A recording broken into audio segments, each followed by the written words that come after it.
హనుమాను గురుదేవు చరణములు ఇక పరసాధక శరణములు.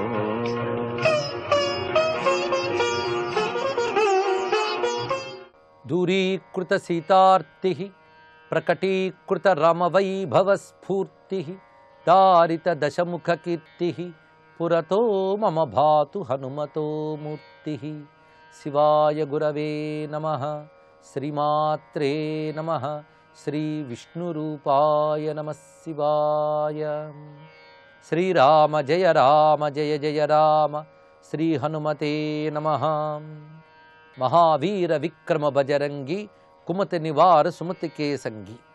ఇక్కడ మహావీర విక్రమ బజరంగి ఈ మూడు గురించి చెప్పుకుంటున్నాం. ఆంజనేయ స్వామి శరీరమే వజ్రాంగము. సాధారణంగా ఇతరులు ఆయుధాలతో కొడుతూ ఉంటారు, కానీ స్వామి శరీరమే ఆయుధంగా కొడతట. అది చాలా విశేషమైన అంశం. అది అందుకే స్వామివారి శరీరాన్ని కీర్తించడం వజ్రాయుధం వంటి శరీరం. ఆ శరీరంతోనే ఆయన తన యొక్క బలాన్ని ప్రదర్శించగలడు. అందుకే రామాయణం మొత్తం మనం చదివితే ఎక్కడ హనుమంతుడు ఆయుధం పట్టుకున్నట్టు ఉండదు.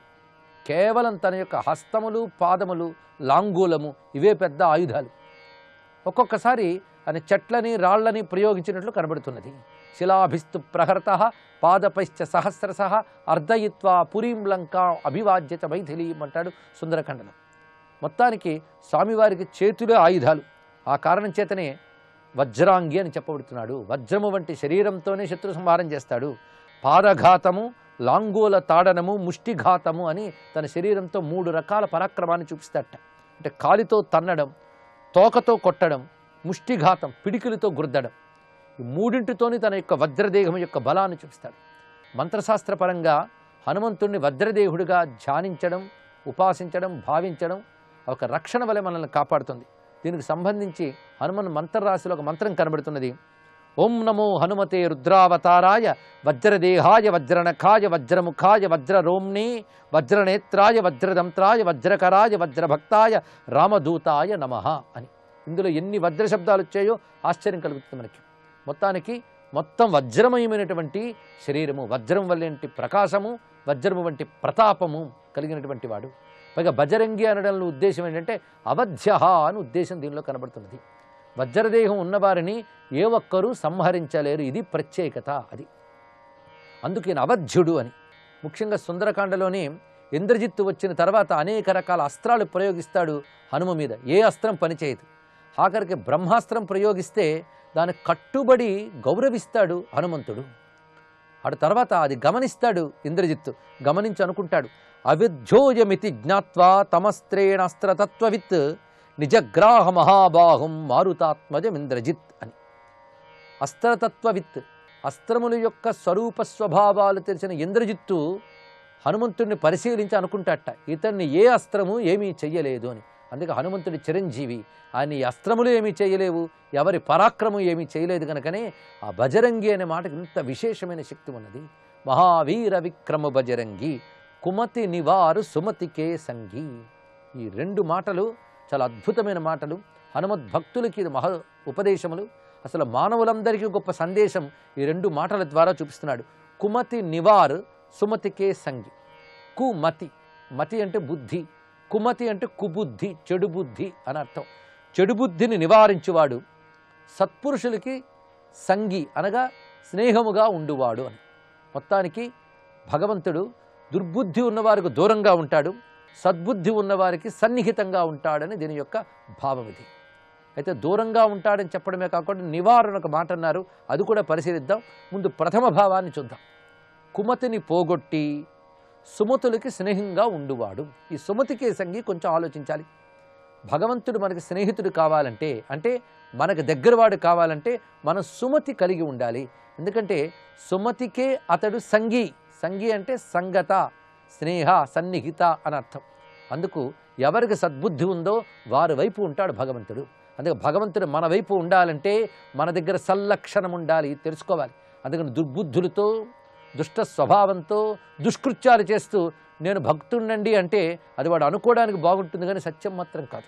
భగవంతుడు ఎప్పుడూ సత్పురుషులకి దగ్గరే ఉంటాడు, అది తెలుసుకోవాలి. ఈ మాట ఎప్పుడైతే మనకు తెలిసిందో వెంటనే మనం సుమతి కలిగి ఉండాలని ఉపదేశం దీనిలో ఉన్నది. కనుక హనుమంతుడు మనవాడు కావాలంటే మనం ముందు సుమతి కలిగి ఉండాలి. అయితే ఇది కేవలం ఒక ఉపదేశంగా కాకుండా దీనికి ఒక దృష్టాంతం మనం చూపించాలి. అది రామాయణంలోనే మనకు కనబడుతున్నది. హనుమంతుడు వానర మంత్రి, ఇది ప్రధానంగా తెలుసుకోవాల్సింది. వానర మంత్రి అంటే వానర రాజు ఎవరో వారికి మంత్రి ఆయన. అందుకు వాలి దగ్గరే మంత్రిగా ఉండేవాడు ఆయన.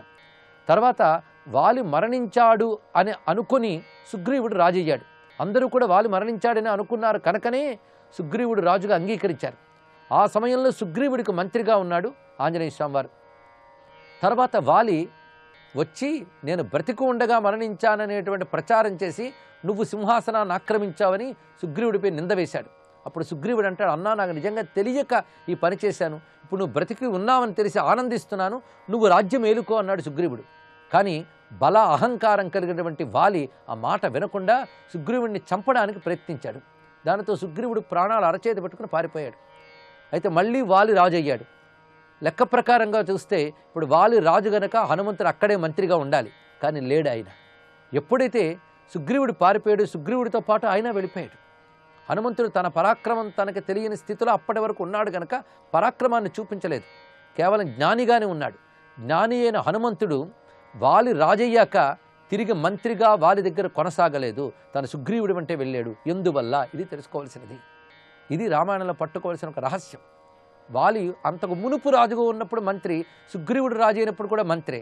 కానీ సుగ్రీవుడు పారిపోయినప్పుడు మాత్రం వాలి దుర్మార్గాన్ని చూసి ఇంకా వాలి వద్ద ఉండకూడదనుకున్నాడు. ఇది తెలుసుకోవాలి. ఎప్పుడైనా మేధావి వర్గం అధర్మం రాజ్యమేలినా కొమ్ము కాయకూడదు. ఇది రామాయణం ద్వారా వాల్మీకి మనకు చూపించినటువంటి అద్భుత సందేశం. అంతేగాని ఎవడి పదవిలో ఉంటే వాడు భజన చేస్తూ కూర్చోకూడదు మేధావి వర్గం. పదవిలో ఉన్నవాడు పాపాత్ముడైతే వాడిని విడిచిపెట్టాలి. ఇది హనుమంతుడు చెప్తున్నాడు ఇక్కడ. అందుకే వాలి దుర్మార్గుడని తెలుసుకుని వాళ్ళని విడిచిపెట్టాడు, సుగ్రీవుడు అంటే వెళ్ళాడు. సుగ్రీవుడికి పదవుందా, రాజ్యముందా, సంపద ఉందా? ఏమీ లేదు, దరిద్రుడయ్యాడు. కానీ దరిద్రుడైన ధర్మం ఉంది కనుక, ధర్మం ఎక్కడుంటుందో దైవం అక్కడుంటుంది కనుక హనుమంతుడు సుగ్రీవుని వెంటే ఉన్నాడు. వనవాసానికి వెళ్ళిన ధర్మరాజు వెంట కృష్ణుడున్నాడు కానీ రాజ్యాన్ని లాక్కున్న దుర్యోధనుడి దగ్గర లేడు. ఇది తెలుసుకోవాలి. సమస్త మానవ జాతికి రామాయణ భారతాలు ఇస్తున్న గొప్ప సందేశం ఇది.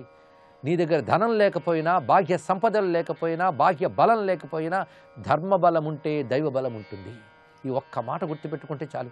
అందుకే సుమతికే సంగి, ఎప్పుడు సత్పురుషులకి స్నేహితుడిగా ఉంటాడు. ఆ కారణం చేతనే సుగ్రీవుడి వెంట ఉన్నాడు, సుగ్రీవుడిని ఆదుకున్నాడు. సుగ్రీవుడు తిరిగి రాజుగా అయ్యాక తాను మంత్రి అయ్యాడు. ఇది సుమతికే సంగిలో ఉన్నటువంటి విశేషమైన అంశం. మరి కుమతి నివార్, ఈ కుమతి నివార్ అన్నప్పుడు చెడు బుద్ధిని పోగొట్టువాడు, అలాగే చెడుగా ఎవరుంటారో వారిని తొలగించువాడు అని అర్థం కూడా తీసుకుంటున్నాం. ఈ కుమతి నివార్ అనే మాటకు కూడా రామాయణంలోనే మన ఉదాహరణ చెప్పుకోవాలి. తనని నమ్ముకున్న వాళ్ళు మంచిగా ఉన్నవాళ్ళైతే పర్వాలేదు, కానీ ఎంత మంచిగా ఉందామనుకున్నా అప్పుడప్పుడు ప్రారబ్ధవశాత్తు చెడు బుద్ధులు పుడుతూ ఉంటాయి. కేవలం మంచి వాళ్ళనే కాపాడుతాను భగవంతుడు అంటే సృష్టిలో ఏ ఒక్కడూ కాపాడబడ్డానికి అర్హుడు కాడు. ఎందుకంటే ప్రతివాడికి ఏదో చెడు ఉంటుంది. అయితే మంచిగా ఉండాలని ప్రయత్నిస్తూ మన ప్రయత్నం మనం చేయడం వరకే. అప్పుడు మనం భగవంతుని ప్రార్థించాలి, స్వామి నాకు సుమతితో ఉండాలని ఉంది కానీ ఈ కుమతిని వదులుకోలేకపోతున్నానయ్యా అనైనా ఆయన దగ్గర అంగీకరించాలి. అప్పుడు భగవంతుడు ఏం చేస్తాడంటే నీలో ఉన్న ఈ సుమతికి సంతోషించి నీకు సన్నిహితుడై నీకు దగ్గరుంటూ నీలో ఉన్న కుబుద్ధిని పోగొడతాడు. క్రమక్రమంగా మనలో ఉన్న దుర్లక్షణాలను పోగొడతాడు. దానికి ఉదాహరణ రామాయణంలోనే మనకు కనబడుతున్నది. ఎప్పుడైతే తిరిగి సుగ్రీవుడు రామచంద్రమూర్తి దయచేత వాలి లేనటువంటి రాజ్యంలో రాజై చక్కగా పాలన చేస్తున్నాడు, హనుమంతుడు మంత్రిగా ఉన్నాడు. కానీ తనకి కొత్త బిచ్చగాడు పొద్దెరగడన్నట్టు చాలా కాలం తర్వాత రాజ్యం ప్రాప్తించింది, ఆ భోగాల్లో పడిపోయాడు. రాముడికి తానిచ్చినటువంటి మాట సీతాన్వేషణకై వానర సైన్యాన్ని పంపుతాను అని చెప్పిన మాట విస్మరించాడు, ఆ భోగాల్లో ఉన్నాడు. ఆ సమయంలో లక్ష్మణస్వామి వచ్చి ఆ మాటను గుర్తు చేస్తాడు. అప్పుడు హనుమంతుడు సుగ్రీవుడితో మాట్లాడిన మాటలు చాలా అద్భుతంగా మాట్లాడతాడు. ఇక్కడ నువ్వు తప్పు చేస్తున్నావు, జాగ్రత్తగా విను, రామచంద్రమూర్తితో విరోధం పెట్టుకోకు అంటూ మంచి బుద్ధిని నేర్పుతాడు.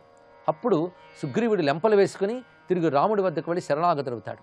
ఈ విధంగా తనను నమ్ముకుని ఉన్నటువంటి ఆ సుగ్రీవుడు ఒక చెడు బుద్ధిలోకి వెళితే వెంటనే నివారించి సద్బుద్ధిలోకి మార్చి ఆయనకు స్నేహితుడయ్యాడు. అందుకు హనుమంతుడిని ఆశ్రయించిన వారికి దుర్బుద్ధులు తొలగించి సద్బుద్ధులు ఇస్తాడు, సద్బుద్ధులు ఉన్న వారికి స్నేహితుడిగా నిలబడి ఉంటాడు. అందుకు కుమతి నివారు సుమతికే సంగి, ఈ భావంతో ప్రతివారు ఆంజనేయ స్వామిని ప్రార్థించాలి.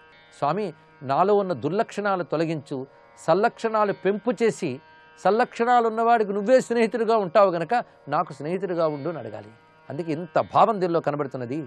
ఈ సుమతికేసంగికి మరొక ఉదాహరణగా రామాయణంలో మనకి ఆయన విభీషణుడి పట్ల ప్రవర్తించిన ప్రవర్తన. ఆ లంకలోకి వెళ్ళినప్పుడు విభీషణుడితో మాత్రం చాలా స్నేహంగా ప్రవర్తించడం మనకు కనబడుతూ ఉంటుంది. వర్జయిత్వా మహాతేజా విభీషణ గృహం ప్రతి అని సుందరకాండలో కనబడుతున్నది. మొత్తం లంకను తగలబెట్టినప్పటికి కూడా విభీషణుడి గృహాన్ని తగలబెట్టలేదట. ఎందుకంటే ధర్మం ఎక్కడుంటుందో అక్కడ ప్రకృతి కూడా బాధించదు. ఇది తెలుసుకోవాలి. అధర్మంతో కలిసి ఉన్నప్పటికీ మనం ధర్మబద్ధంగా ఉన్నప్పుడు చుట్టూ తగలబడుతున్నప్పటికీ తాను రక్షింపబడుతున్నాడు. ఎందుకంటే లంక అంతా రావణపక్షమే. అందుకు తప్పు ఉన్న రావణ్ణి అంటిపెట్టుకున్న లంక కూడా తగలనింది.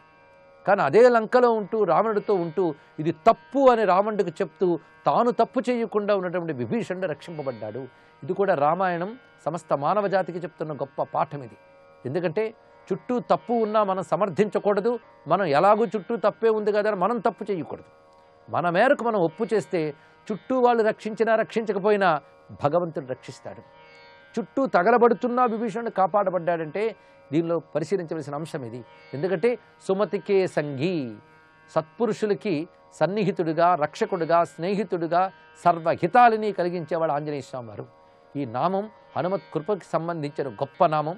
అందుకే మహావీర విక్రమ బజరంగి కుమతి నివార సుమతికే సంఘీ అని నమస్కరిస్తూ సర్వం శ్రీ హనుమచ్చరణారవిందార్పణమస్తు.